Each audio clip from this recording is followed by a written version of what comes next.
Welcome to Grand Sumo Breakdown, the unofficial sumo podcast for official sumo fans.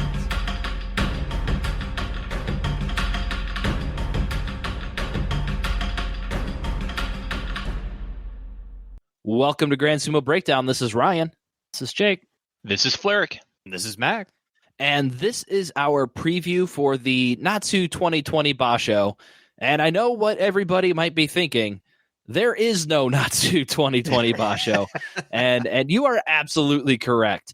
So in a few minutes, we're going to start up our Simulator Tron 58 million thousand bajillion majigger. And then we're going to be in a different universe where the Natsu 2020 Basho is happening. But because we are such respected and notable figures in the field of journalism, we are the only ones allowed in to see the results of the Natsu Basho. They kept all other media, cameramen out just to be even safer from coronavirus. We are the only ones in there. We're not allowed cameras, but we're going to relay the results of that Basho to you. But we're not quite in that alternate universe yet. Yes, the spreadsheets are prepped and ready, but for the moment we're just gonna go through it like it's a double ghost Basho. Yep. We do have to stay in this kind of cage with like these blankets that kind of look a little sickly, but that's the one requirement I think we can probably make it through. Yes. We just have to leave our brains plugged in for 15 days. Yeah, I can do that. It'll be okay. It's pretty much the same as work. So yeah, once we turn on the simulation, we will be entering that alternate reality and talking as if the Basho is actually happening, when in fact we know it's not actually happening. So what that means for this episode, it's going to be a little bit different than most of our preview episodes because we don't want to talk about like our projections for, Asanoyama got to Ozeki. How do we think he's going to do this Basho? Takayasu just got hurt. How's he going to do this Basho?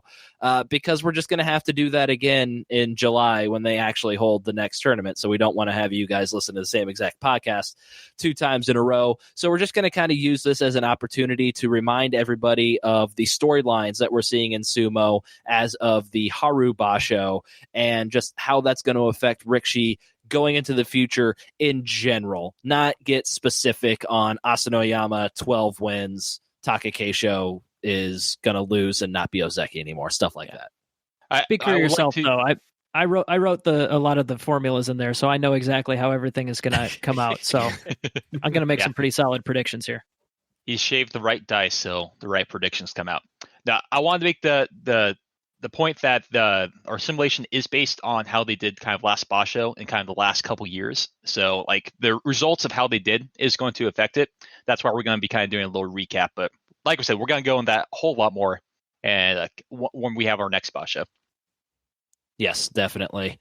And so before we dive deep into the world where the effects of COVID-19 are somewhat lessened, obviously they exist because we're the only ones with access to the tournament as respected members of the media in Japan. Yeah, we're just going to do what several Midwestern states have done, where we're tired of coronavirus, so we're just done reacting to it anymore. Yeah, we're just done with it. So yeah, but we do have to unfortunately talk about Shobushi, who is the first member of the sumo world, and hopefully the only member of the sumo world to unfortunately die from COVID-19. He was a member of the Takadagawa stable, which is where Ryuden is from, and there's another one that's in Makuuchi, but I can't remember him off the top of my head. Somebody else can go do that research for me real quick.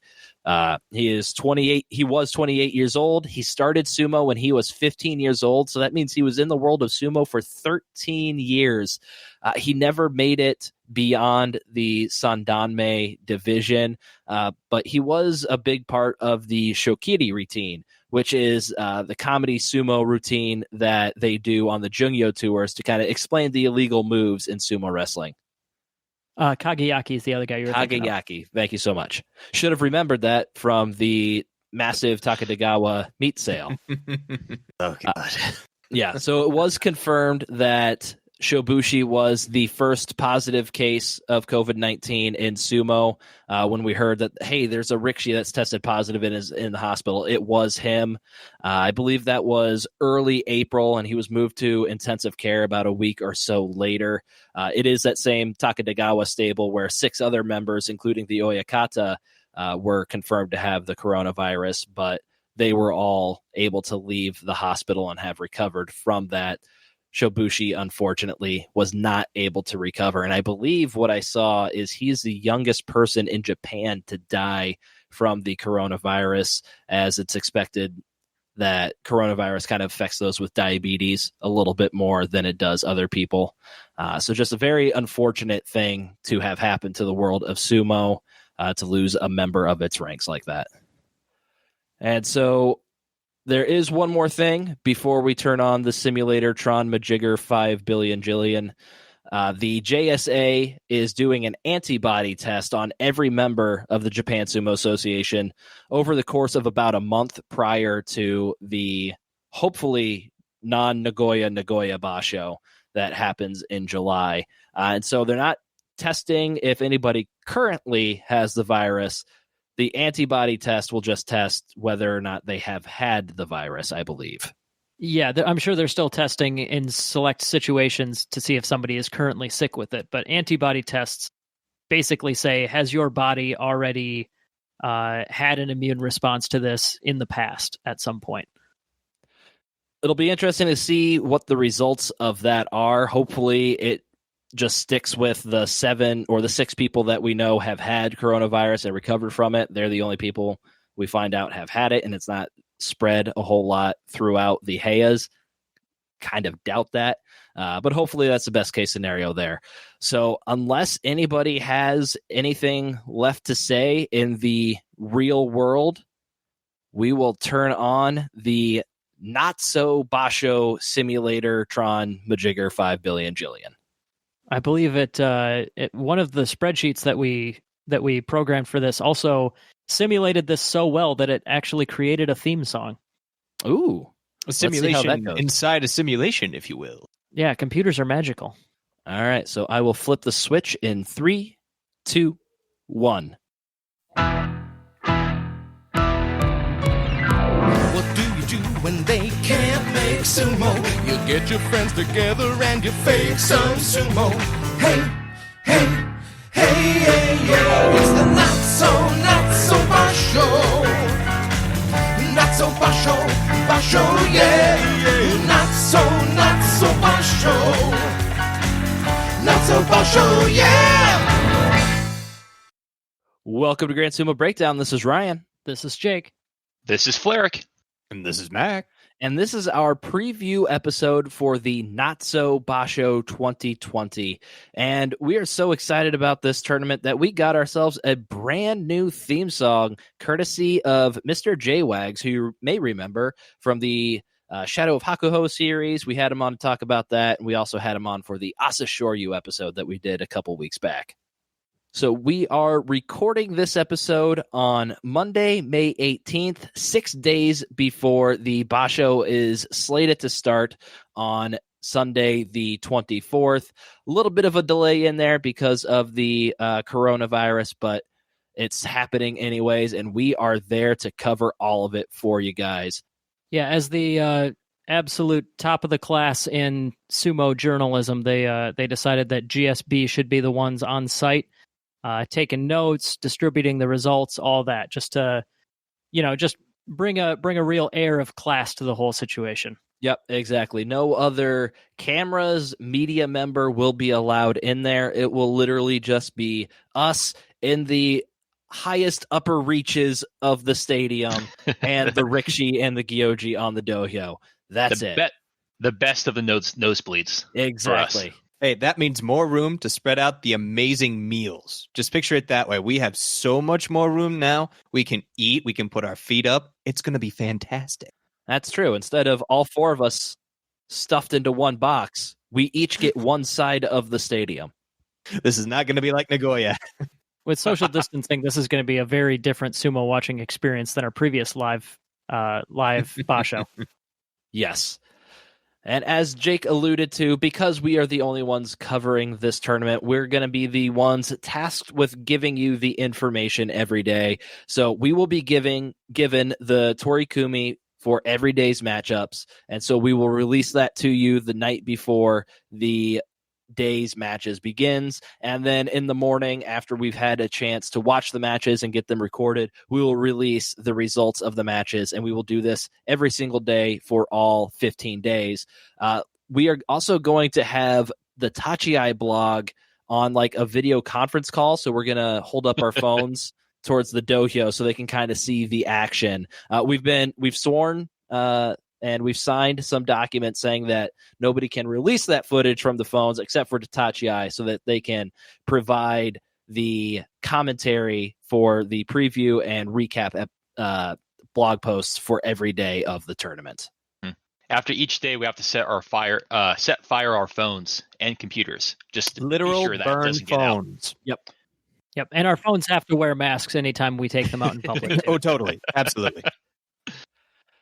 With that all being said, let's start talking about the Rikishi that we are going to be seeing in the Natsu Basho. And let's start, as always, with the Yokozuna and our top Yokozuna, the guy who won the Haru Basho. That is Hakuho, winning his 44th Basho.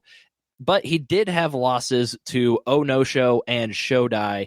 And that's actually the first Yusho that he won with less than 14 wins since July of 2014.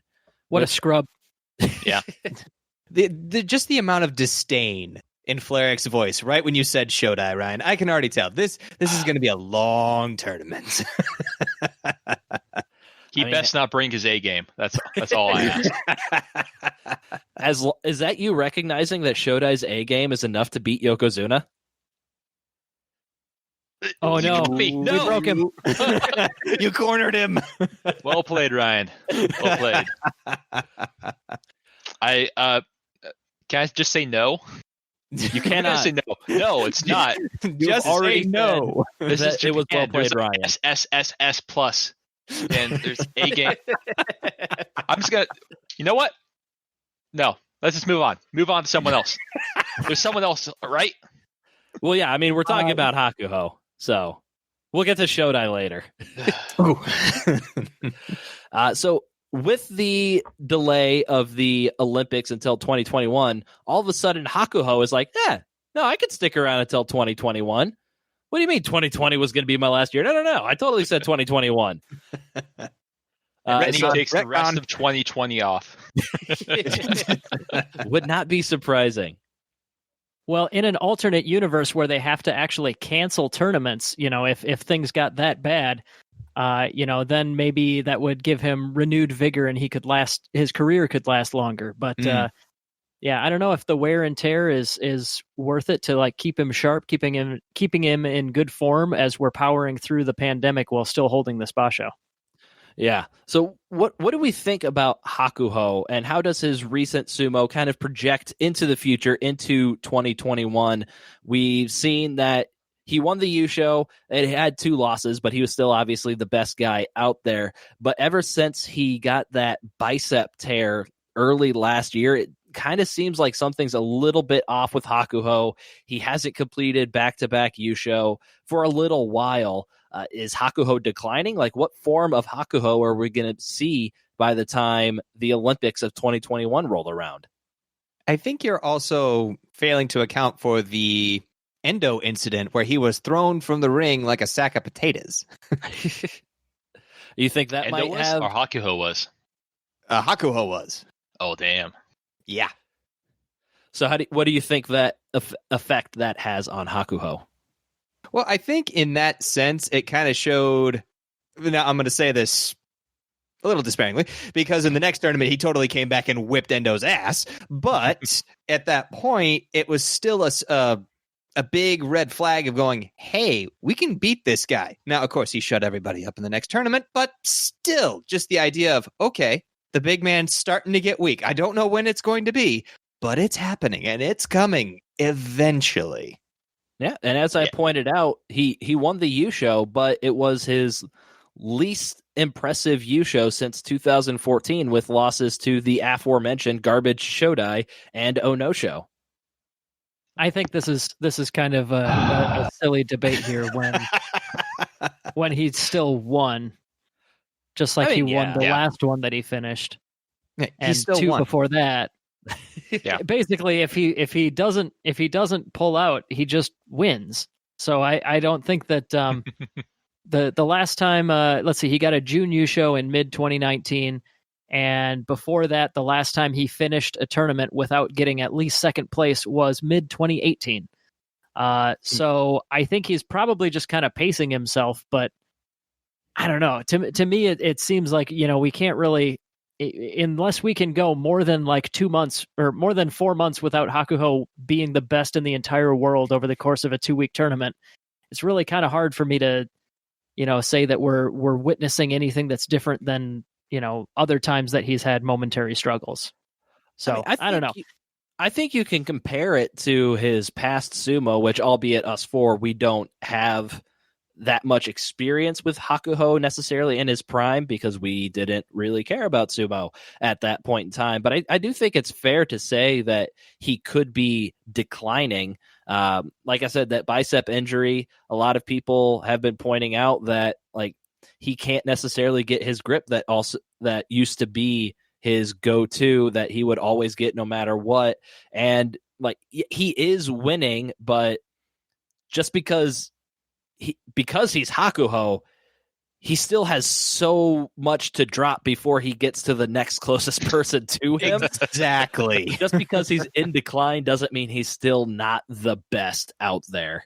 But yeah, Jake's point is absolutely valid. He's still heads and shoulders the best guy in the world at sumo wrestling, even in a potentially declining state. What do you think, Flerick? Is Hakuho in decline, or is he just biding his time until the Olympics and trying to keep himself as healthy as possible? He's obviously in decline, but he still just won the last Yusho. So I don't know. Yeah, he's definitely last time he lost 13-2, and then it's been 6 more years on of just winning. We might just have 6 more years of Hakuho after this 13-2. Oh God, I won't put it past him. But no, I think obviously in decline, but I think he's in top form right now. Kind of goes counter to each other. Decline, I guess, top form compared to the competition. Okay. I would say. Okay, there you go. I think he's I think his last Yusho proved it.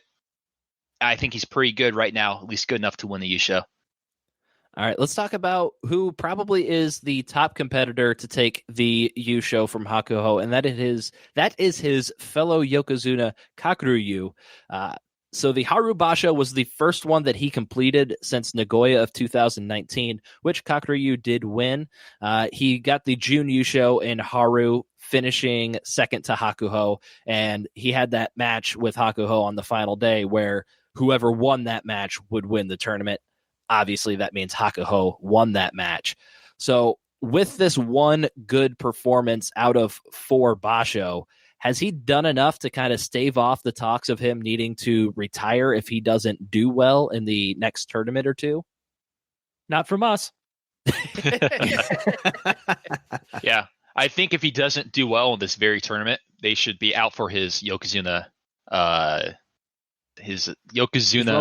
Belt? That's the one. Yeah. Wait, so I think high stakes for Kakuryu this time around. Are you the number one Kakuryu fan that we know? Are you saying that if he doesn't complete this Basho, they should force him into retirement? This is probably the Basho that's getting the most eyes internationally because it's us just covering it. No, he does have a point. I think everyone's going to be hypercritical of what happens this time. And I think if he doesn't do well, I think it's time. This lunchboxes be damned. Get him out. The fame is going to Flerick's head. He doesn't know what he's saying anymore.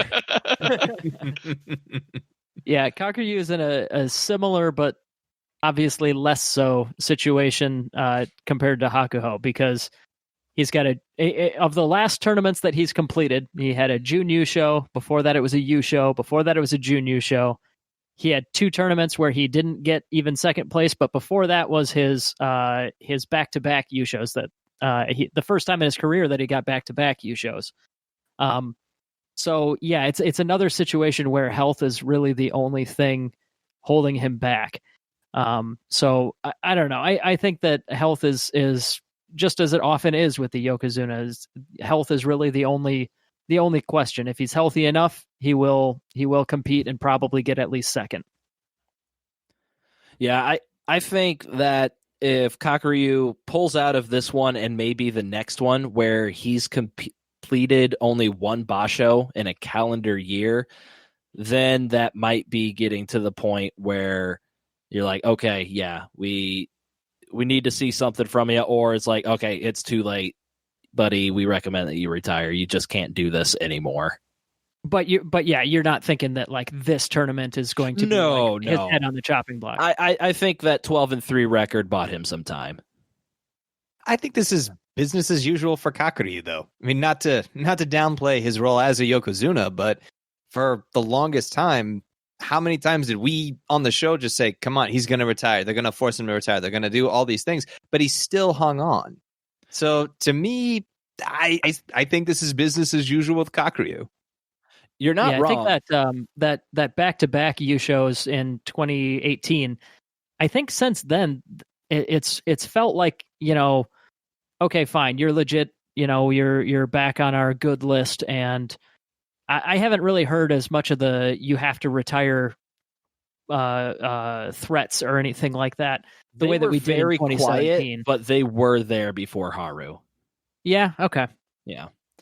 So to Mac's point about business as usual, from January of 2017 for the entirety of 2017, Kakaryu completed one tournament, going 10-5 in that tournament, and then he finished 3 in a row, and then after that he missed 3 out of 4, where then he completed 3 in a row, and then he pulled out of 3 straight and just completed 1.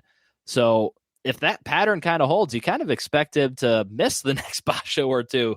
He's kind of at minimum when he's in these stretches, 3 out of, or like only does like 3 out of 4 or 4 out of 5, something like that. So who knows? It is, like Max said, business as usual for Kakaryu. So we'll see how he does going forward and see if he can keep those retirement talks at bay. He's been doing a pretty good job of them whenever the pressure is on, of being able to hold that back.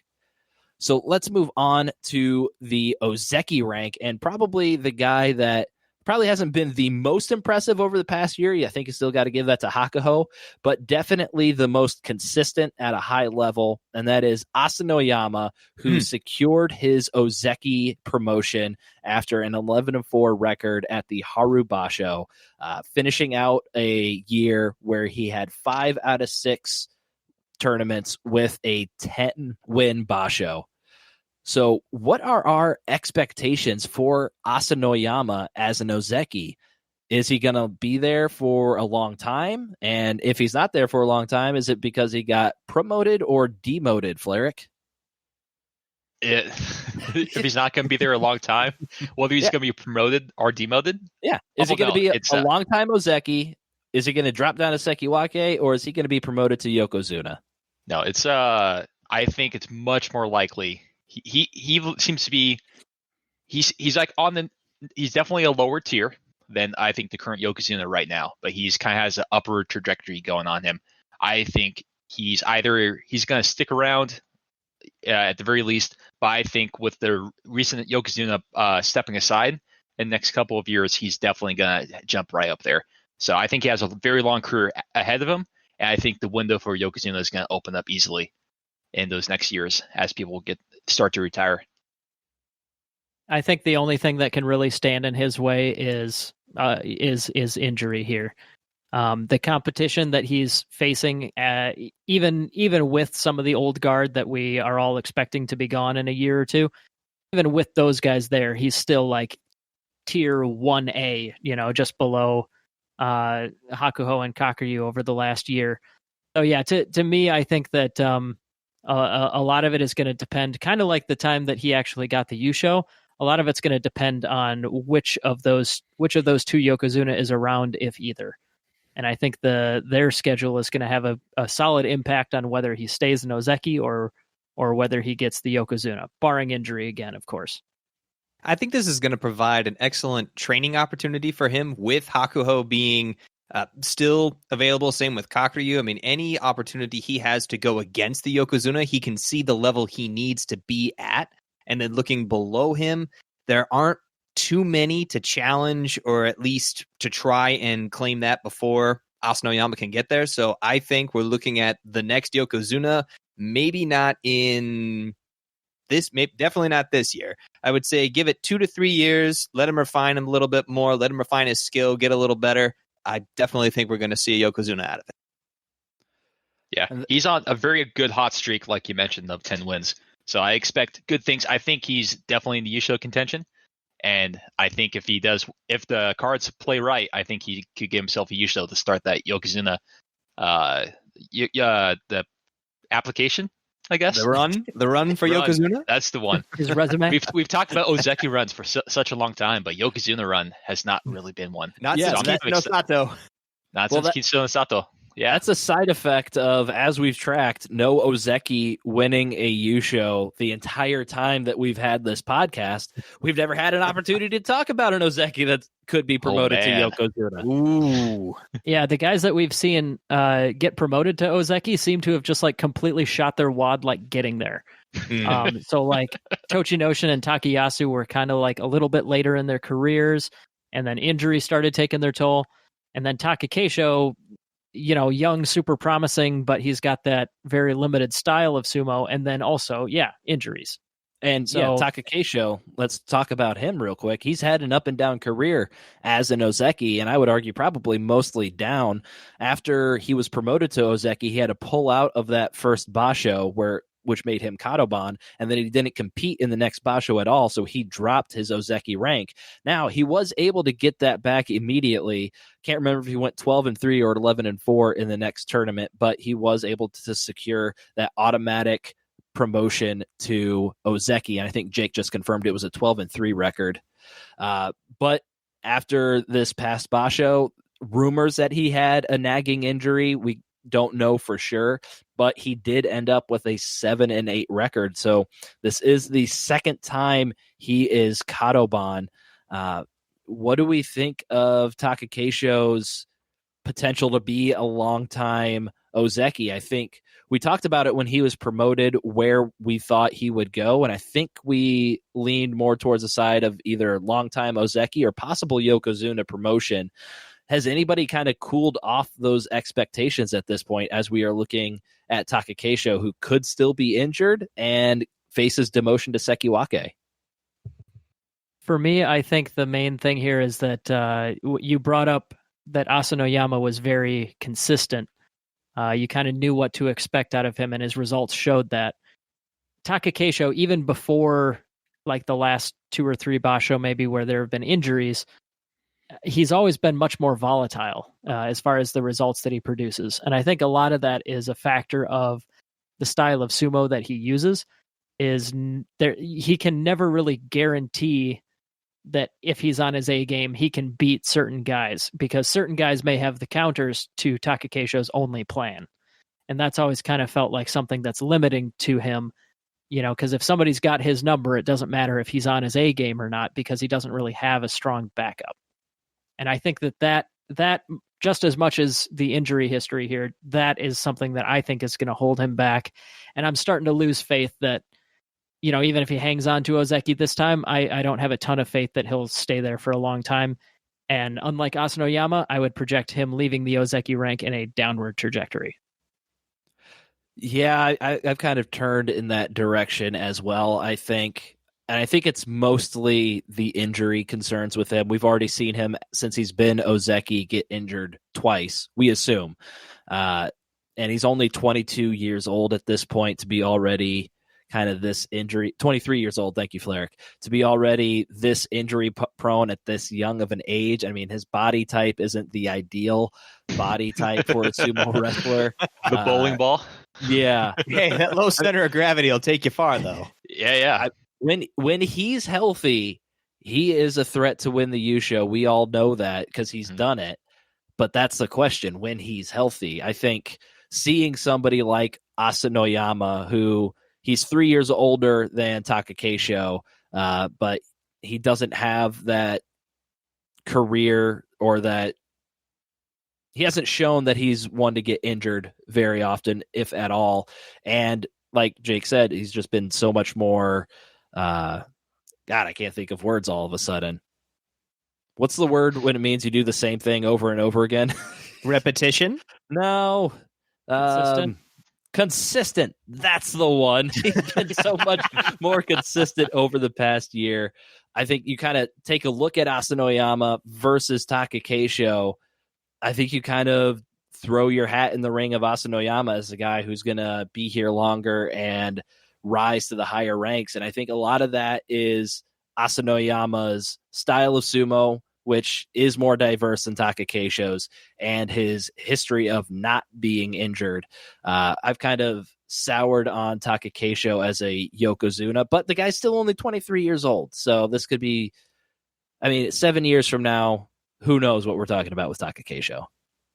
Yeah, I think I mostly agree with that, of where he's kind of, I guess he's definitely kind of more of he feels like more of a long stay Ozeki than Asanoyama, but I think the landscape definitely changes as the two Yokozuna we have right now retire.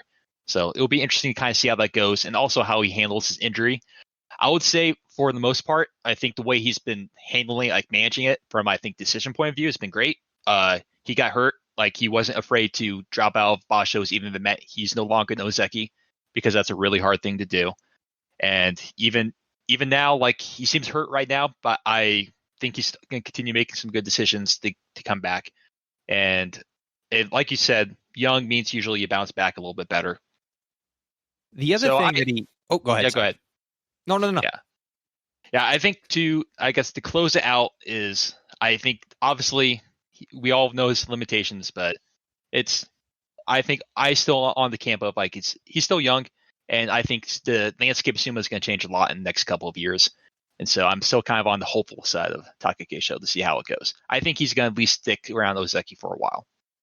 And to your point, Fleric, what I was going to add to that is his Oyakata also wants him to remain there, because in those tournaments where he did pull out or was say, no, you need to take this off, a lot of that came from his Oyakata saying, okay, you need to really think about this for a bit. Yeah, he's so like... No, go ahead. I was going to say, yeah, he's like, oh man, I really need this money from Ozeki in my stable. Like, dude, you got to have a long career and just stay Ozeki like a Goedo. Well, he could be the next Goedo, but I think, like you were saying, with his youth and with his Oyakata in his corner, I eventually think, yes, he will fall from the grace of Ozeki down, but I don't think that's going to be immediate. I think he's going to bounce back with this tournament. I think he's going to be an Ozeki come Aki. Yeah. Or sorry, Nagoya. Excuse me, Nagoya.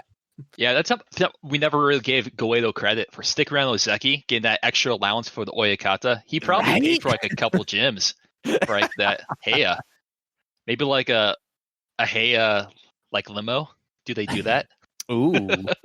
I'm sure that's just making up for all the money his Oyakata was fined when Goedo was caught up in one of the scandals, and I think it was the gambling scandal in like 2010 or something like that.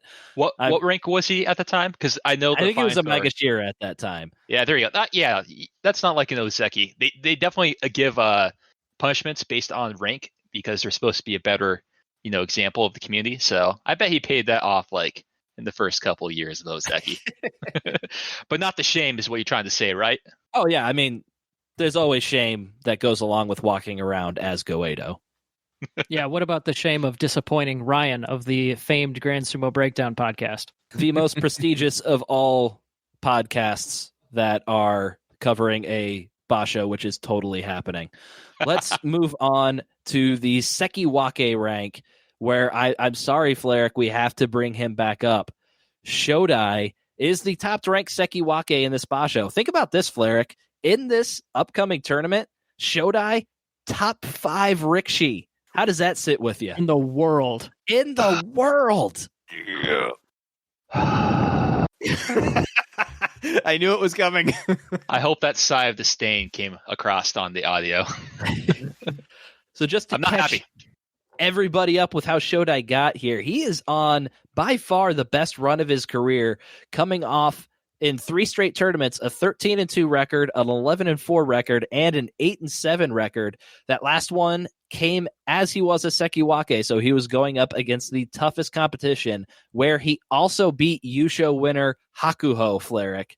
So is anybody ready to claim, except for Fleric, that they are an Ozeki Shodai truther? I never thought. Don't make this a thing. I never thought I would hear those string of words go together with Shodai. It's happening, though. I mean, he's on. I know it is, but I never would have thought it would actually happen. So, are you an Ozeki Shodai truther? No. Yes. I can't. That's right. That's right, Mac. I can't do it. Mac knows what's up. What about you, Jake? Yeah, I think I'm a show diehard. Oh. The puns will continue until you come around to the side of light. Yeah. That mustache, that evil mustache that you have around Jake has made you evil in your judgment as well. Who is this Jake? I don't know you anymore. It's starting to twirl a little bit on its own. I've noticed myself playing with it as I make my evil plots. Yeah, keep your eyes out on, I think, video on our Twitter feed for a video of to be able to get a look of his mustache and his new rise to be a Bond villain. Yeah, we'll have something sometime soon to show off our current quarantine states for all 4 of us. That should be coming in a couple of days. But Brian, don't tell me you're not a truther. You can't say it's not so. I don't think so. I don't think I am. I need to see one more. I think he can be a guy that sticks around the Sanyaku ranks every once in a while, kind of like Endo and Hokuto Fuji, jump around Maegashira 1. I mean, it's Shodai, so he'll probably drop down to like Maegashira 7, 11 every once in a while. But I can't see him winning a Yusho. I can't see him doing like 11 or 12 and 3 straight Basho in the top ranks. Yeah. But I'm not counting it out either. Yeah.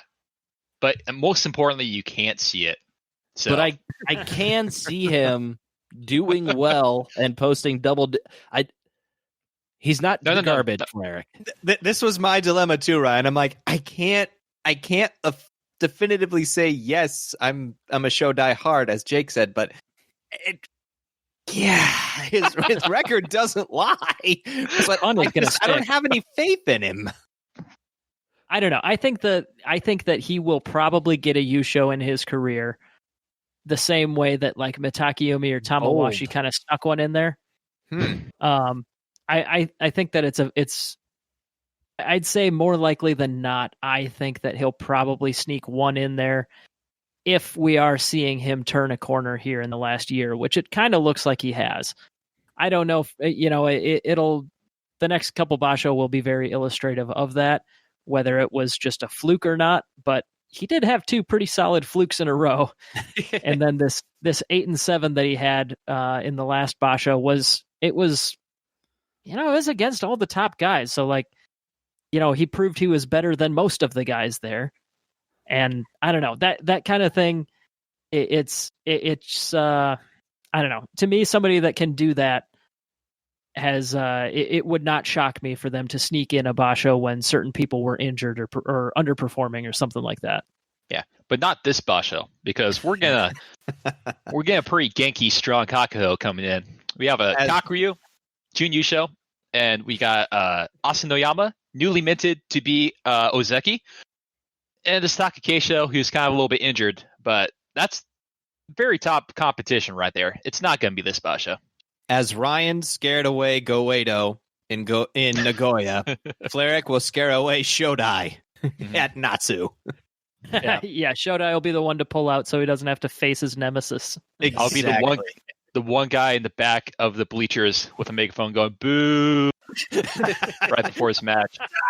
And since it's only us, he will hear it. he'll be like, "Oh no, there's someone in the crowd booing me." Oh, and it's very obviously that single guy right there. Yeah. That's the one who's booing me. Him. I'm going to use this as motivation to defeat my opponent. No. 14 times. Curse you, Rikishi, with great mentality. Ugh. All right, let's move on to Mitake Yumi, who is back up in the Sanyaku ranks after struggling for a couple of Basho in a row. I mean, is this just Mitake Yumi? Is this just who he is? Is he ever going to take that next step up to Ozeki? Keeping in mind that Tochi Noshin was 30 when he fluked his way into an Ozeki promotion. This is business as usual. Again, for Mitake Yumi. We've seen it. We've endured it. We lived through the hype. We tragically went through the fall. No, you've disappointed me way too many times, Mitake Yumi. Yeah, I think he might do pretty well like this come Basho because he did have a couple bad ones with that looks like a 6-9 and a 7-8, but now he came back with a 10-5 last Basho. So I don't know. It's gonna be. I think it's gonna be interesting how it plays out. But I have high hopes for him. I think that the 2-week delay here for this Basho is going to play into Mitake Yumi's dastardly hands, because the later this Basho gets pushed, the warmer the weather gets. You're thinking right along my lines there, Jake. He got that 10-5 at a perfect time going into the warmer summer months. He can use that 10-5, combine it with the amazing performances he's going to have because of the warmer weather, and fluke his way right into an Ozeki promotion before he loses it immediately after the November and January Bashos. Oh, it's something like that for sure. But the other thing to think about is that he's still, he still has plenty of career left, and if he plays his cards right and sticks around for a few more years, global warming's going to help him out more than any other Rikishi that I can think of. So, never thought about. I don't know. That. That's just something to think about. He's 27. I guess he's a little older than I thought he was, but he's still got potential like 8-ish years of him here. Yeah, he's young on the dohyo, at least in like Grand Sumo, because he's only been around since he was 23 years old. When you kind of look at a guy who's kind of around his age range, like Nishikigi, who I believe has been wrestling since he was 15 years old on the dohyo. So, I mean, he's probably a little bit more fresh in those regards. But yeah, I think we've seen enough evidence from Mitake Yumi at this point where he'll flash for a Basho or two, but he can't sustain it. Yeah, for what it's worth, there he's certainly been wrestling just as long as anybody else. But yeah, he spent his time in high school and university wrestling, which there's no way that's as hard on the body as Ozumo. He was not living it and training it and getting the crap beaten out of him every day for that. Yeah, I've heard that a lot of the high school and collegiate programs are actually fairly similar, at least training wise, but definitely not all life in encompassing as the other one. But there's a reason why people who are good in college, they enter in that Makushita, is because the training is still pretty intense, pretty hard. All right, so let's go around the horn here real quick. Out of Shodai and Mitake Yumi, Mac, which one, if either, well, no, just which one out of those two is more likely to make an Ozeki leap? Why? We ask the hard questions here, Mac. If we don't answer them, who will? I have to go with Mitake Yumi sheerly for his age. He's young, 1 year younger than Shodai, and that 1 year can make all the difference. Not that I'm expecting anything out of Mitake Yumi because it's Mitake Yumi, but if it has to come down to a simple age, then okay. Mitake Yumi, the guy who's won 2 U shows, that guy. Yeah, the one that has been consecutively our most disappointing Rikishi for the past 2 years. Yes, that one. Hey, you have to get pretty high. You have to get pretty high up the list to be the most disappointing. So you got to get pretty hot before you can cool down. Yes. You mean Mitake Yumi, the one that's not Shodai? Yes, the one that is not Shodai. Yes, Fleric, you got it. Okay, interesting. Right Good answer choice. for the wrong reasons. Classic. I feel like that's how Fleric judges if any Rikishi is good. Oh, yeah, this Kagayaku fella. Is he Shodai? No? All right, he must be fantastic. He's all right in my book. I like the cut of his jib. Let's move down to the Komosubi rank where we have Daisho and Okinoumi. So who else do you guys want to talk about in this upcoming Basho? You actually typed out the word crickets on our outline. Literally couldn't think of a single thing to say about either one of these guys. Okinoumi, I guess he's kind of later in his career and just decided he wanted one more run in the Sanyaku, maybe. Could be in prime position for that like Tamawashi Yusho that we got last year. Yeah. Like the 34-year-old who would ever see it coming. For sure. The Lifetime Achievement Award kind of Yusho. Yeah.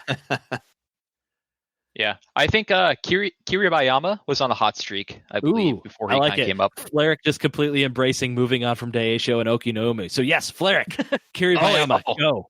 I think he was on a hot streak before in the last Basho, and like I like him because he has like that little quirk of where he likes to do spin moves and try to get like wins by forcing people out from the back. So I don't know. I have my eye on this guy. And he's been doing pretty well, so I'm excited. I think he's going to do well. Hopefully he pulls it off this time. And I'm sorry about not talking about Daisho and Okinoumi. No, that's perfect. Who? Who's that? I had no thoughts really about them. Then you're in the same boat as me. Yeah, I think right in the same boat with Kiribayama, to use the exact same expression as Ryan 1 second before me. I think Takanosho is another guy to keep an eye on this Basho and the next several to see if he's like one of those guys that just has like a, some guys kind of like rocket out of Juryo and they have a couple great Bashos just because nobody at the top ranks has really faced them that much yet. Maybe they have some quirk to their style or something. But like, there's certain reasons that you can get a really good record when you first get into Makuuchi. Takanosho, I'm really interested to see if he and Kiribayama are flukes or not, or if they're actually, if they're actually guys who turned a corner and are shooting up because they have, made great developments. That's an interesting cough you had there, Jake. You should maybe get that checked out. Yeah. So yeah, these guys are actually kind of interesting to look at side by side. Neither one of them has spent a whole lot of time in the Makuuchi division. Takanosho, he had kind of a false start when he first got to Makuuchi, was there for 2 Basho, then dropped back down to Juryo. Then about a year later in Kyushu of 2019, he came back into the Makuuchi division, had a 10-5 record, made it up to Maegashira 9, where he only had a 7-8 record, didn't drop in rank at all after that, and then followed that up with a 12-3 record to get up to Maegashira 2. So a real quick change of scenery from the bottom of the Maegashira ranks to the top of the Maegashira ranks, where Kiribayama, he made his Makuuchi debut in January of this year, where he got an 11-4 record and a 9-6 record from Maegashira 17 all the way up to Maegashira 3 West. So both of these guys, which one is going to get his ass kicked a lot more this one than the other? Because I can't imagine either of these guys leaving with like even 7 wins. Yeah, if either of them even sniff a Kachikoshi, I will be very pleasantly surprised, and that's going to be a guy to watch. But for me, I would trust Takanosho a little bit more because of the meme that we always mention for Kiribayama, that he always friggin' spins. Takanosho has a little bit more of a straightforward meat and potatoes pusher thruster kind of game. I just brought up his Kimarite profile here. He uses Oshidashi all the time. Like more than double Yorikiri, which is the next thing on his list. And then after that are all just like, more incidental things. He's not doing any throws. He's going to try and push, and then he's got Yorikiri, that he's got a decent history with. So he's not like completely one-sided like Takakeisho with one Yorikiri win ever or whatever it is. So yeah, Kiribayama and his like weird spinning crap, I don't think that's going to fly. I actually looked it up. just a couple days ago for an unrelated reason.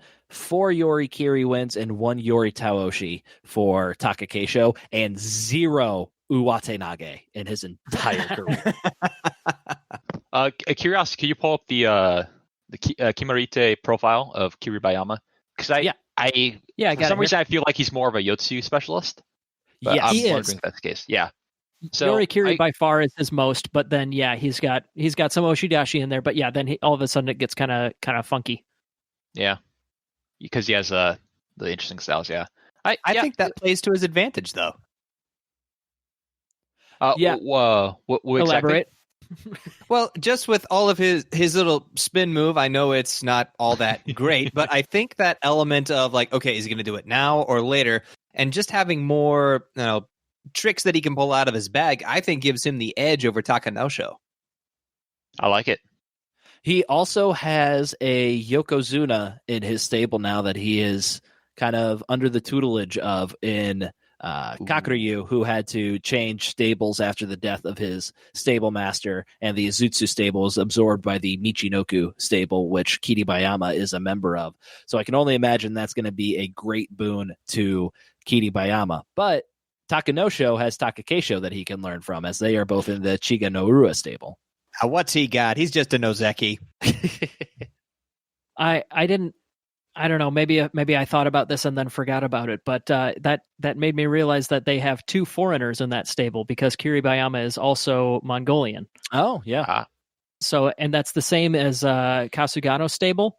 Tochinoshin and Aoyama are in the same stable for a similar situation. One stable absorbed another, and that's the only reason that you're allowed to have 2 foreigners in the same stable anymore. Yep.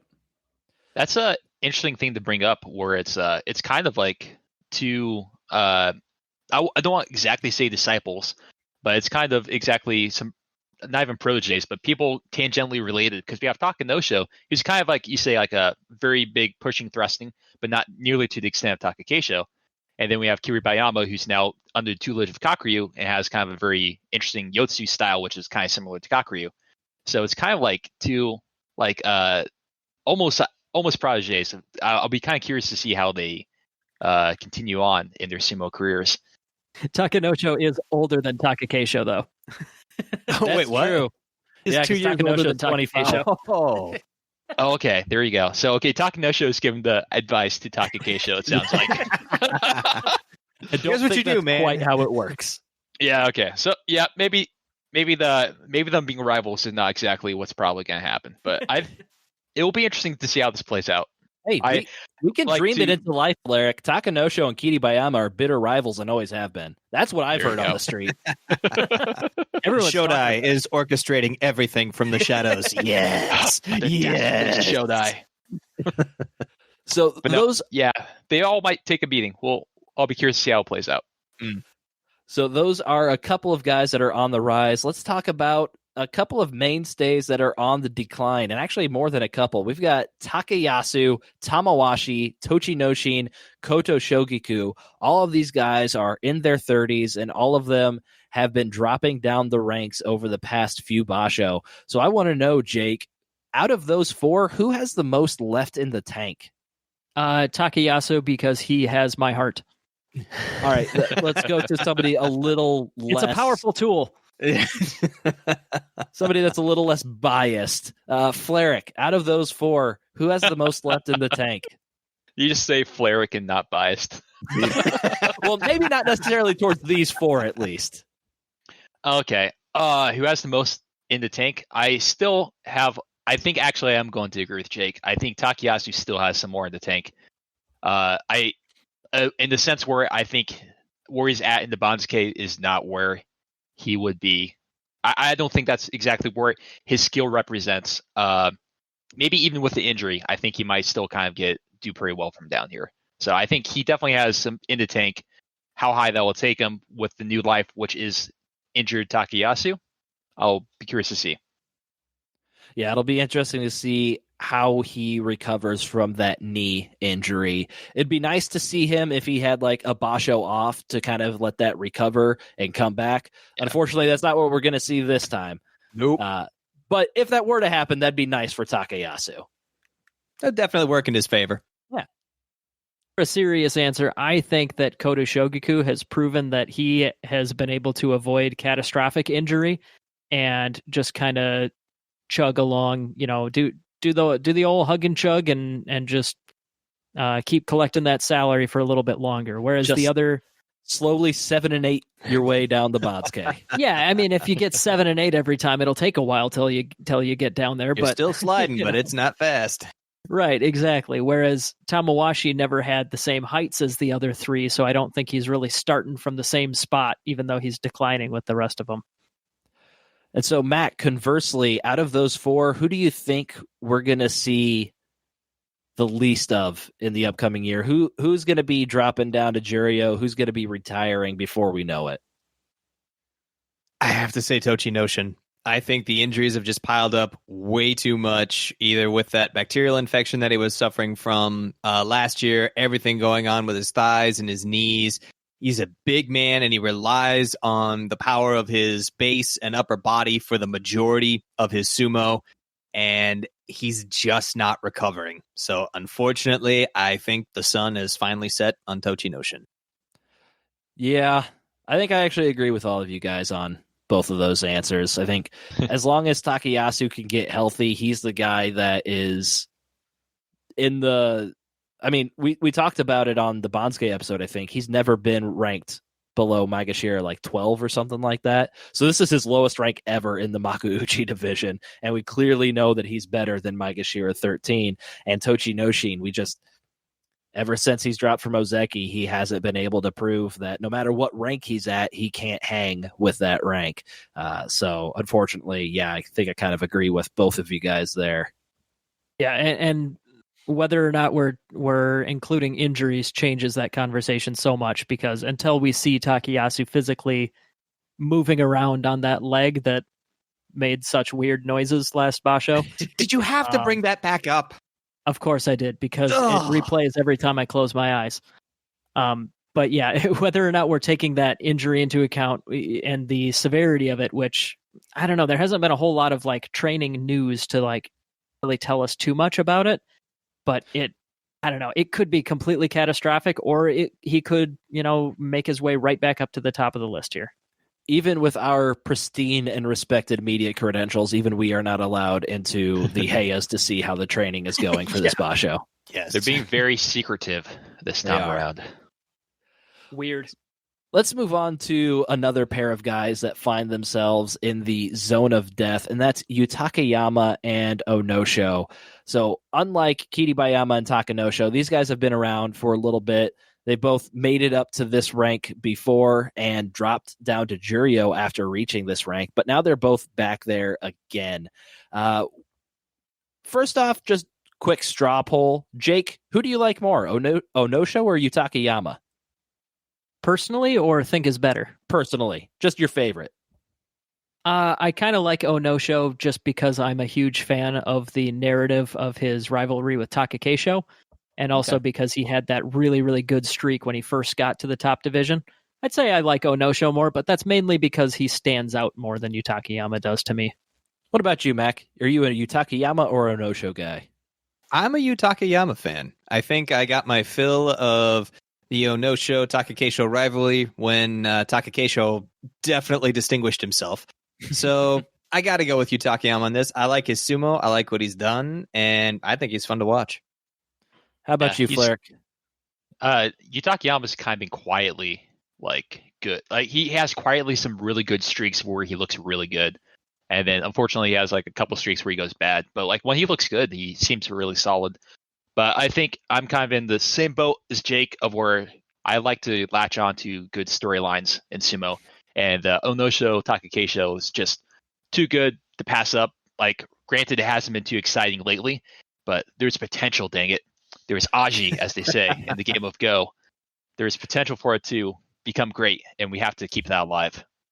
We always talk about Takakeisho and Onosho, but I think we underreport the Takakeisho Daisho kind of friendship and rivalry, because I believe those guys have both said, like, those guys are best friends. And so I think that's something that we need to track a little bit more. Yeah, Takakeisho and Daisho. Daisho. Who's that? Wow. Crickets. I don't think I swear I've never heard that name before. This might be the thing that makes me latch on to Daisho. So are There they you go. going on like coffee dates? Like, what does this friendship look like? I can't remember, but I know I see it talked about on the Tachi blog a lot. So Yeah. Do they have maybe like we'll matching get a gamer little bit tags or more something? information from them in the commentary for the matches from this Basho. Oh, I They hope work so. in the meat market together. All right, so I'll keep my eye out on that connection and see if I can catch glimpses in their style of sumo. I mean, brand of sumo. I honestly would love a reason to care about Daisho because he doesn't make it easy. No. As much Yeah, as we this, crap on him, it's like, come on, we want you to change our minds about this. Help I know. us help you. He's a Sanyaku mainstay now. I want to care. It's just really hard. I was gonna say the 8 and 7, 2 Kimboshis and a Shiken show, Daisho. If only we can find a way to care about him. Just help us care about you, man. That's all we're asking. Yeah, he it's his needs to fault. get 1 10-win Basho. Double That digits. would help, yeah. Let's- And also have a strong friendship with Takakesho and go on coffee dates together. that could help. Let's talk about Aoyama and his complete and utter inability to defeat Hakuho. Will he ever do it? Crickets. Probably not. Nah, it's not gonna happen. Yeah. He's beaten Kakuryu at least once or twice in his career, but I believe that is before Kakuryu became a Yokozuna. And I did a little bit of research. Aoyama has 1 Kinboshi to his name, and I'm sorry, Fleric, that is against Haruma Fuji. It's Haruma Fuji. He's kind of, wow. I've heard the nickname of Kimboshi Machine from him Yeah. a couple times before. He lived up to that. Yeah, he did. He had his high ups and high downs, and damn, yeah, yep. And I think the less we talk about Big Dan, the better. So let's talk a little bit more about Enho, where he suffered his first setback in the Haru Basho. Well, not his first setback, but his biggest setback probably in the Makuuchi division. He had a 6-9 record, dropped a couple of ranks down to Maegashira 6.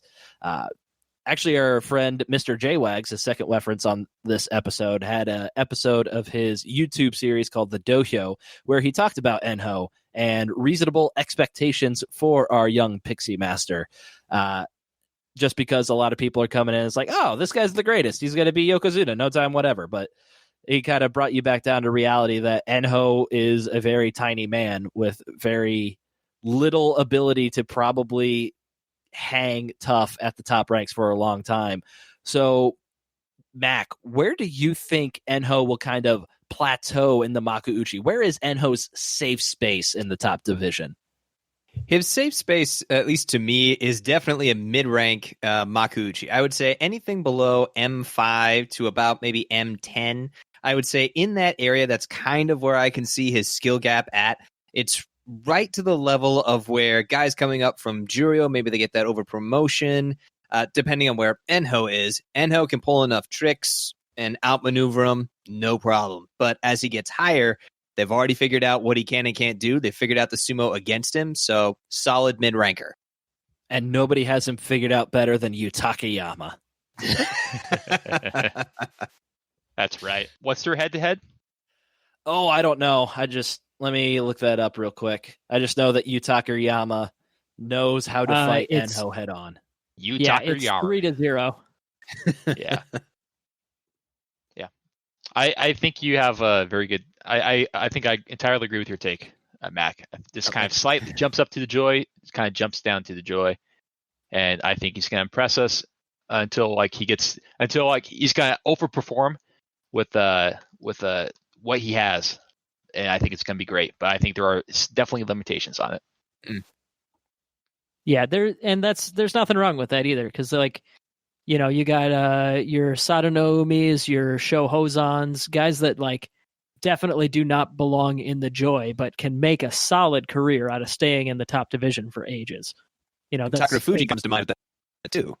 Yeah, that's nothing to be ashamed of by any means. But I think not that's at all. the absolute top of the expectations spectrum for Enho is just out of the Joy, I think. Counterpoint, I would be ashamed to be compared to the Sadanoumi. Why?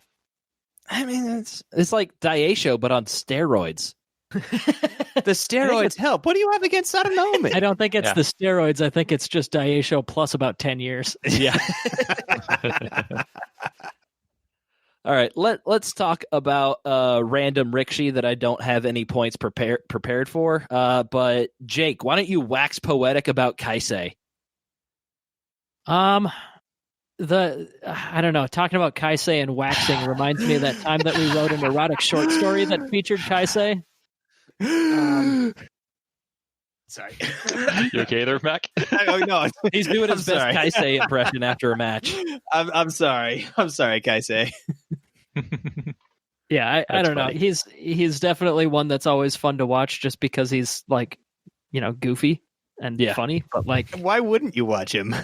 I don't know. He seems to be on kind of a small resurgence here because he's kind of been in the bottom half of the division for a while now, or even in Juryo a little bit. But when he's on point, before his most recent injury in 2019, he was kind of like a Joy mainstay. With some exceptions, of course. But like, he can belong up there if he's healthy. It's there's no real reason to think that he's getting all that healthy though. Yeah, coming off elbow injury, I believe, and he's in his lower 30s. And at his size, can't really imagine he's going to be making too many big waves in the future. So let's move on to, I believe, Flaric's absolute favorite person in the entire world, Toku Shoryu, who absolutely shocked the piss out of the world when he won in January. Had a disappointing I have no more piss. How is it just my favorite person in the world? Everyone loves him, right? Everybody loves embraced him. But I feel like on this podcast, you embraced him the most. That's probable. That could be true. Although it sounds like Mac might be with me a little bit too. All right, I'll lay this at both of you then. Okay, I accept it. He's awesome. He's the anime pro tag that we were always wanting with Abi. We changed the formula. Toku Shoryu nailed it right out of the park. Well, I don't. You're writing a completely different anime. Yeah. And it's glorious. So yeah, That's what this podcast is about. Is trying to figure out who the protagonist of this You anime tell him, that Flair. is pro sumo. You got it. Yep, that was our mission statement when we started this podcast. But Toku Shoryu, he won the January Basho, and he followed it up with a very poor showing in the March Basho. Is he ever going to have a 10-win Makuuchi performance again in his career? Anybody? No. I would be surprised if he had more than 2 Makuuchi Basho left. Because he's been in Juryo the vast majority of the last 5 years here. I don't know, man. I have zero explanation for January, but March made a lot of sense. Yeah, but he's still got a Kenbochi in March. That helped. He did beat Kaguryu. That also makes no sense. Yeah. I don't know. I think if he was a younger man, like he could handle the partying after getting a Yusho from the bottom of a Bansuke. But in his older, like doing those keg stands at like 35, 36, 33. 33, yeah. It takes a toll on you. I think it's his double-digit Bashos are probably over, unfortunately. But I think he probably still has a couple Kimboshis. And I think it's going to be a nice kind of party slide down to Bansuke like Kota Shogoku. And it's going to be great. All right, I'll forward this next question to Jake since we kind of focused on Flarek and Mac on that last one. Wakataka Kage is going to be making it back into the Makuuchi division after that injury sent him back down to the Juryo division. So Jake, Wakataka Kage, great Rikshi or best Rikshi? Wakataka Kage, you mean the guy who has never once lost in the top division? That is the exact person I'm talking about. You are correct. Yeah, so considering that that's how he started his Makuuchi career, there's no reason to think that anything would change. Because like he came back from the injury pretty strong, a 9-6, then a 10-5. So it's only logical to assume that it's at least going to be 11 wins here. But judging by his past in the top division, 15-0 doesn't seem out of the question at all. No, I really think it's like you either choose Wakataka Kage or you choose the field in this Basho to win the Yusho. And I don't even know that it's that close for the field. This is clearly a Wakataka Kage Yusho in the making. So, all right. So anyways, though, I'm excited because he is excited to watch wrestle. But yeah, I mean, the 4 wins that he got when he was actually in the ring, one of them was even a Juryo win. So I don't know how much that counts. Which, I mean, it shows that he's conquered the demons of his Juryo past. He's only lost as a Sekitori in the Juryo ranks. So he's shown that he is past that. But despite losing the Juryo people in the 2 Basho following. Exactly. Memes aside, I'm excited because he is an exciting guy to watch wrestle.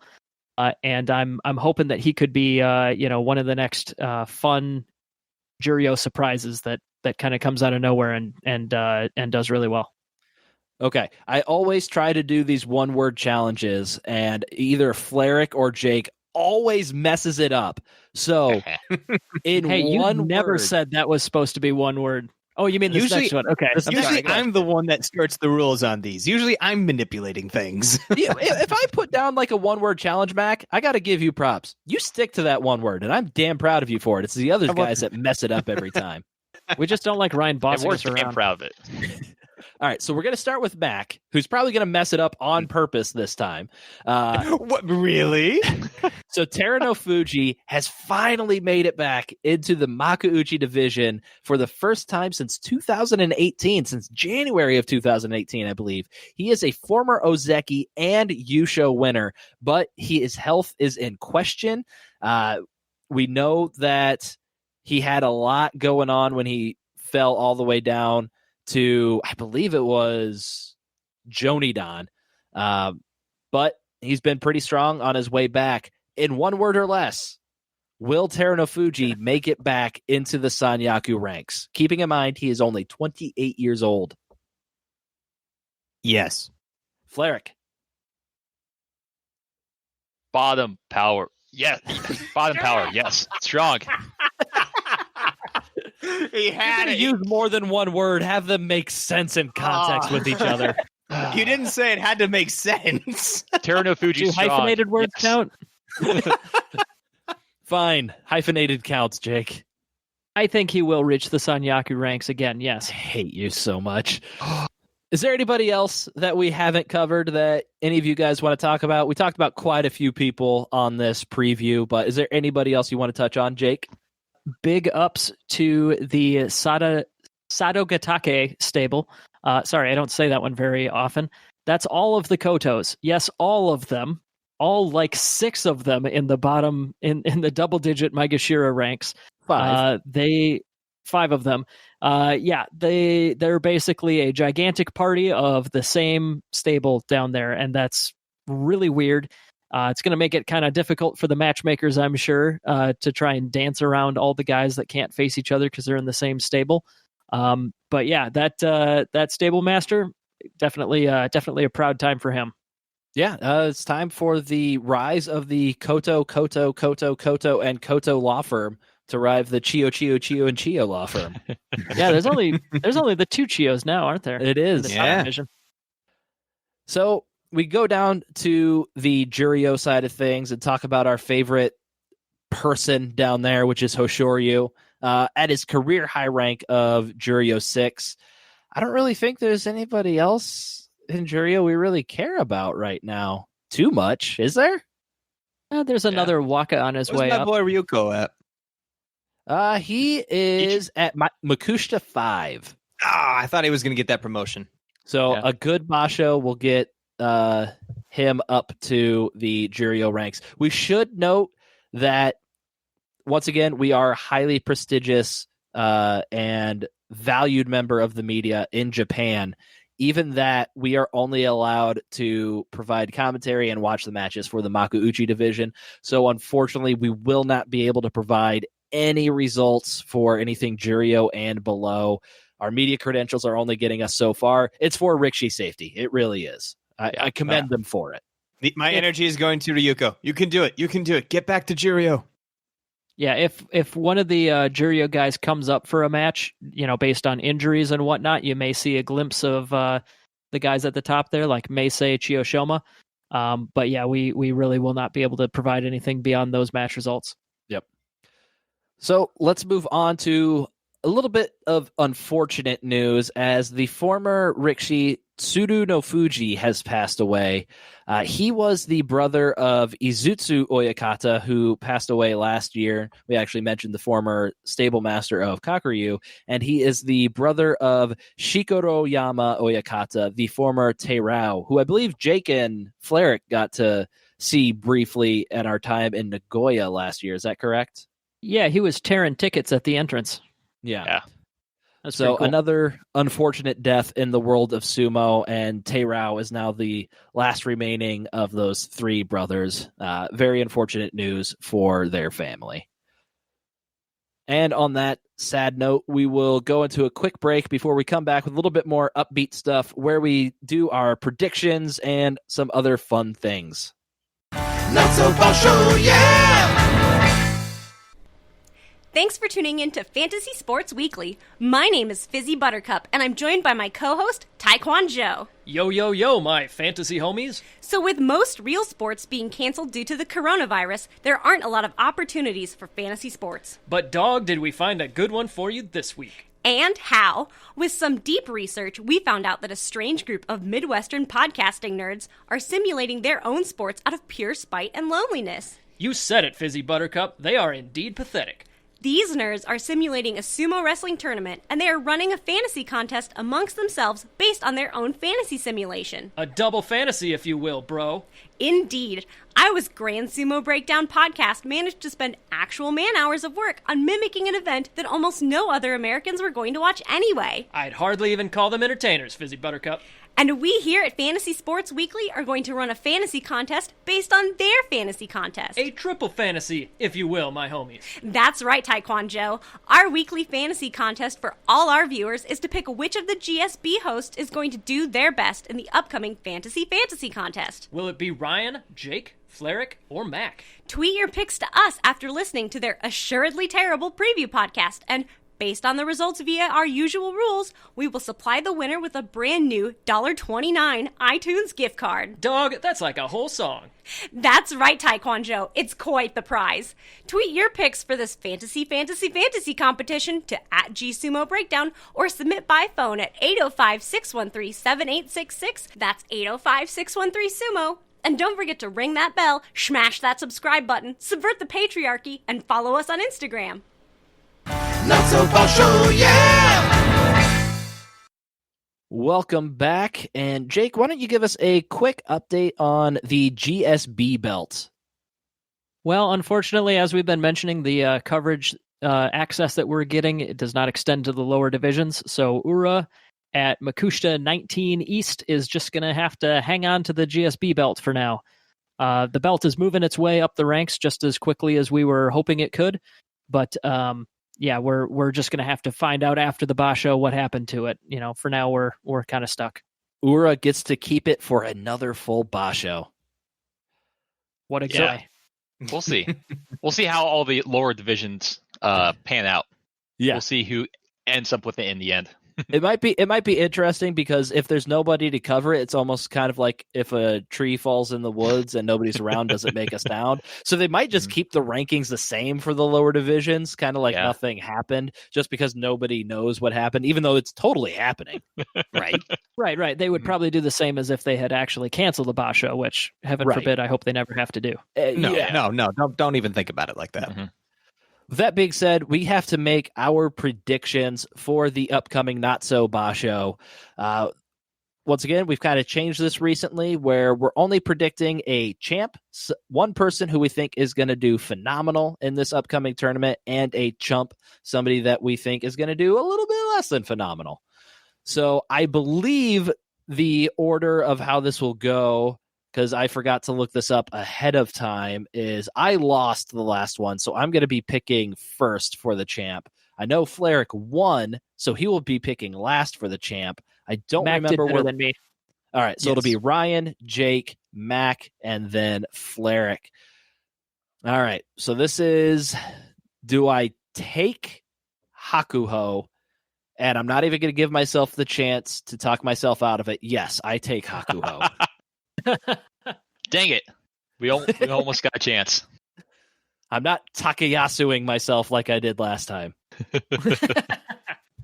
That leaves me the difficult decision to I'm going with Kakuryu.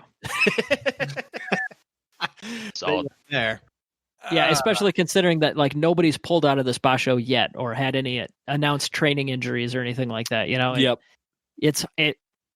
I was struggling with it over the break, but I can't not take the Yokozuna if there's still one on the table. Well, third time's a charm for me, Asanoyama. You've got Natsunoyama as your champ every single time, haven't you? Yeah, that's what I said. Third time's a charm.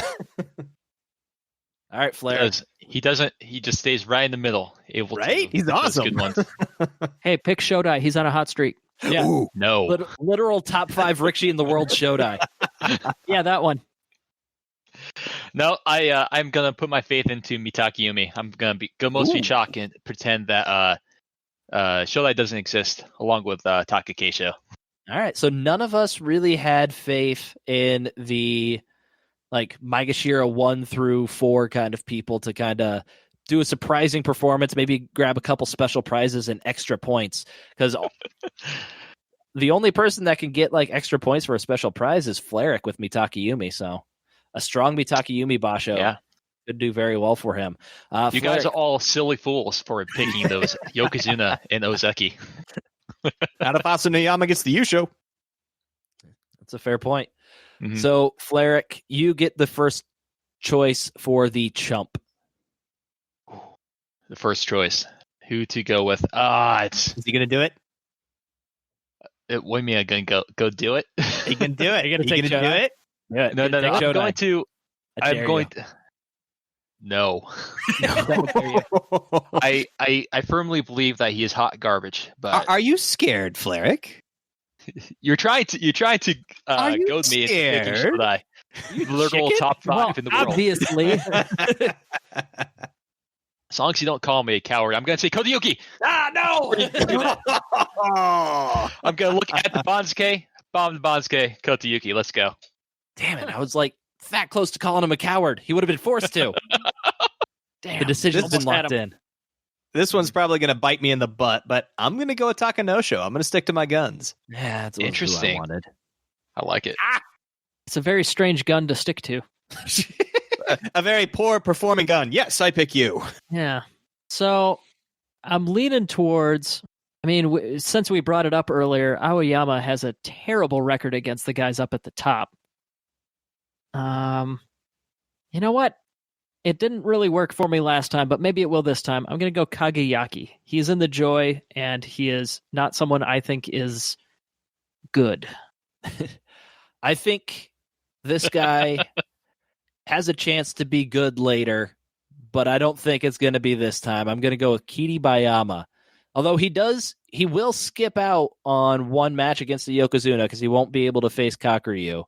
I do think the rest of the upper division, all of whom, except for Takanosho, are much more experienced in the upper ranks than Kiri Bayama. I like you're kind of trying to mentally figure out the reasoning. Like, yeah, he's gonna do terribly, but he can't face Kakuryu. And oh yeah, Takanosho, he's total garbage. Well, I totally want to Takanosho first, but as I said earlier in the podcast, I think Takanosho and Kiri Bayama are both in for some very rude awakenings in this. Oh yes. I can see it. And so our fans, we will track your picks for champ and chump. And as it stands right now, I'll allow you guys to change it. We didn't have this question out for very long before we recorded this. We had 3 different responses for who the champ should be and 4 different responses for who the chump should be. And they were all different people, so we just kind of flipped a coin for each of them. So right now, the fans' champ is Takakeisho, and the fans' chump is Shodai. So we'll see how that works out. Depending if we get more responses on that, we'll change it for the fans. Right now, We'll bring it up on the midways. Yeah. This is the first time that we have all been different. At some point in the past, since we started doing champ and chump, at least one of us has either chosen the exact same champ and chump, or one of us has had the same champ and chump. So this time, it'll truly be the fans versus GSB. True. Yeah. Yes, that is correct. Suck it, fans. So typically, it would be my job to pull the punishment from the Bull O punishments, as I was the loser of the last tournament. But as we are still a little socially distanced, and Jake is in the podcastorium that houses the Bull O punishments, I will allow Jake to choose from the Bull O punishments for me. Ryan, I want you to astrally project your way into the studio and wrap your big manly arms around me like in the movie Ghost. Like we usually do when I'm in the podcast studio, yes. Right. Wasn't it actually like Whoopi Goldberg?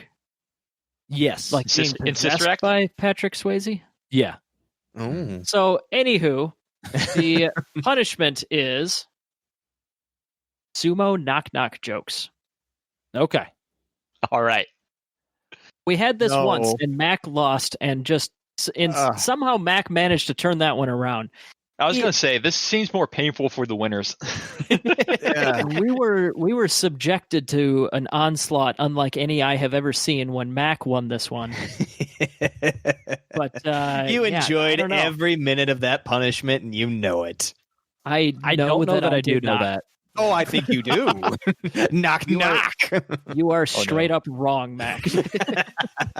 Well, you better hope I don't lose again, or you're going to be enjoying it again. I was Luckily, gonna you say- chose Yeah. Asanoyama, so I feel pretty good. That's okay. We'll see. Yeah. I do know I'm not looking forward to having making a because you have to make a lot, don't you? Yeah, I had to make a lot. That's why I was Yeah. like, I'm running out. I'm I'm running not dry looking forward here. to that. No. That sounds awful. You did make a lot. You had absolutely no No, obligation. You have to make a lot. You have to make as many as possible, even if they absolutely suck. It I was has to gonna hurt say. for the loser, and writing 2 sumo-themed knock-knock jokes doesn't hurt. But like Flerick said, having to do like 15 of them, that's just a slog. 15. Nobody wants to do When- that. That's when have you a known punishment. me- Like 3 or 4. When have you known me not to do any of these punishments in excess? Really? It would be a punishment if you limited me on these. Oh, no. You did not get that. No. No, don't. Oh, we're moving on. I think maybe he's suggesting like we add the corollary of where if Mac wins, he has to like do only 2. But I don't know. No, I like the we're Mac moving on. We're corollary. moving on. Keep Punishments playing instead. 4D chess against us. I could actually do that.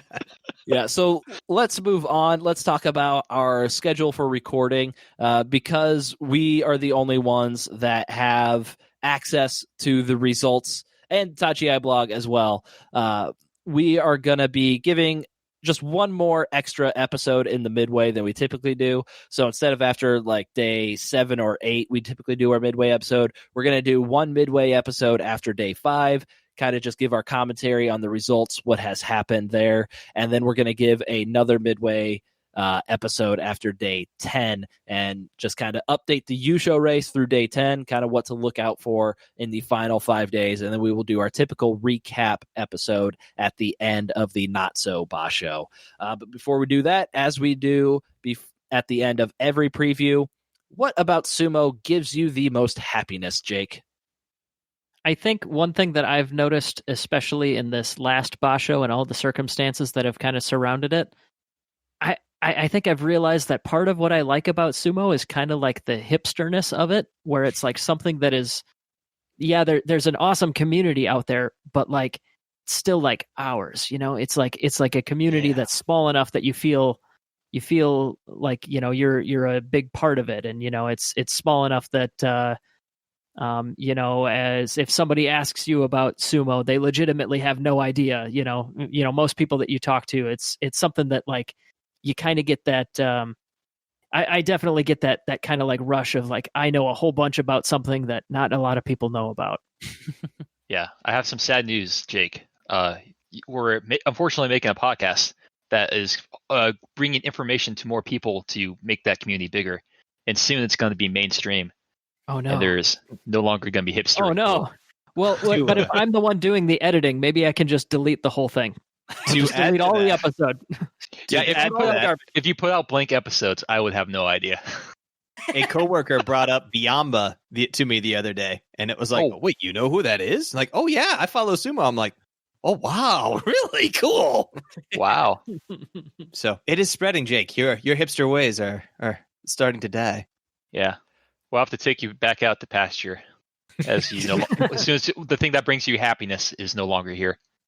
Yep. All right. Well, I guess the world's dead to me. Thanks, guys. You're welcome. Mac, what about sumo gives you the most happiness? Anyone can win. You don't know who's going to show up. You don't know who's going to perform. The top dogs might fall, and an M17 might win it all. You don't know. It's whoever shows up, and I love it. Fleric, what about sumo gives you the most happiness? Other than accidentally destroying Jake's happiness. Yes. Sorry about that. I love me a good story, and so I'm going to be keeping my eye out on the Takano versus Kiribayama rivalry. The white hot rivalry. Here, real quick, I want to see if those two have faced off before. I want to know where the rivalry stands as of now.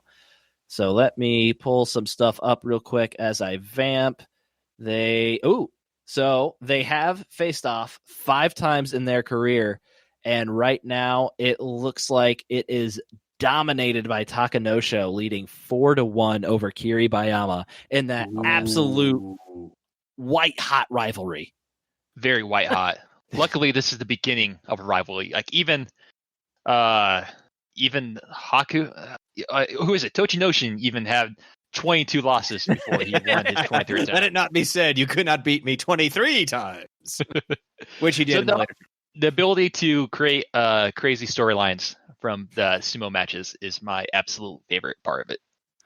I think what gives me the most happiness about sumo is the friends we made along the way. Shut up. No, mine's actually a lot more boring. I appreciate the structure of it, and like this, it's just, you know exactly what it's going to be every single time, and you know what it was 100 years ago. It's always the same and predictable, which is why I think I like predicting the Bonds case so much, because you can find that pattern, you can like kind of crack the code a little bit and then project into the future and feel like you're way smarter than everybody else that you might happen to podcast with, because you know what's going to happen in the future. Go on. Tell me more, Ryan. Tell me about this code. I'm not going to tell you about what the No, please. No, don't be modest. Mac just wants to beat Ryan twice in a row at the Bonds. Yeah, shut up, Jake. Shut Shut up twice. He hasn't even gotten close to beating me once. But also, moving on. I've recently gotten into like looking at Torikumis just for fun, no other reason to look at them. But yeah, I mean, you might play with making your own someday, but someday, in the future. Yeah. But I spent like 2 hours looking at them in a recent weekend morning, and like I kind of had that code crack a little bit that I had with Bonds K's a while ago, and just like being able to figure out the patterns and the structures to like predict the future, basically turning me into a human psychic that is more than this 3D realm that we believe we live in. I think sumo bringing me to a higher plane of existence is what brings me the most happiness. That explains how you're able to astral project into the Jake's house. Yes, his hands were pretty cold. Yeah. For what it's worth. I just felt that should be known. So is there anything else anybody wants to bring up before we wrap this podcast up? I just wanted to give a special shout out to a listener of ours, Josh, going through some especially tough times right now, but hang in there. Everything's going to be all right. And thanks for listening to the show and reaching out to us. Yep, we're thinking about you, buddy.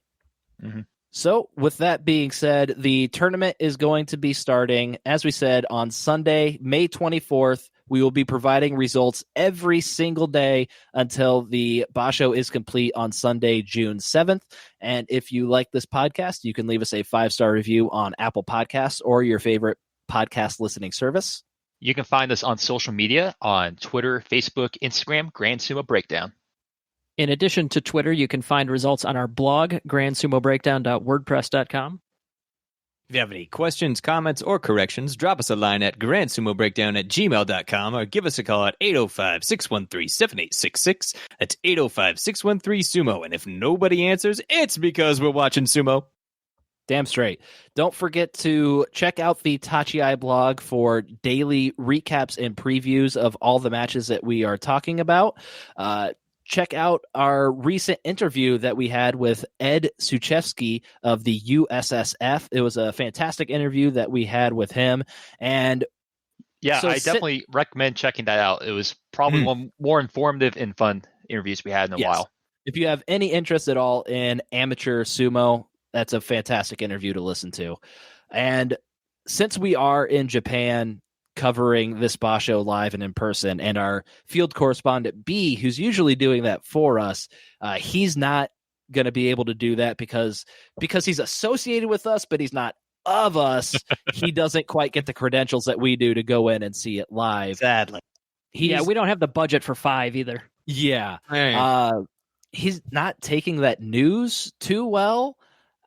So we have a recap kind of the last Basho, but it's not for the faint of heart. So if you're interested in a, let's just say, colorful recap of the Haru Basho, tune in for After the Credits and see B's thoughts on that.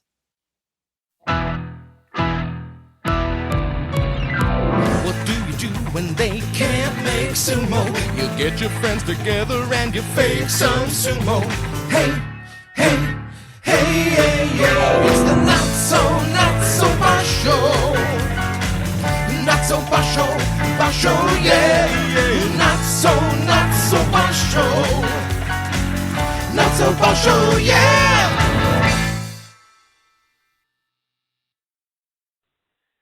Hey guys, B here with your Haru 2020 recap. Fuck Aoyama. Nah, for real, fuck him. I know I got a gimmick and all, but fuck him.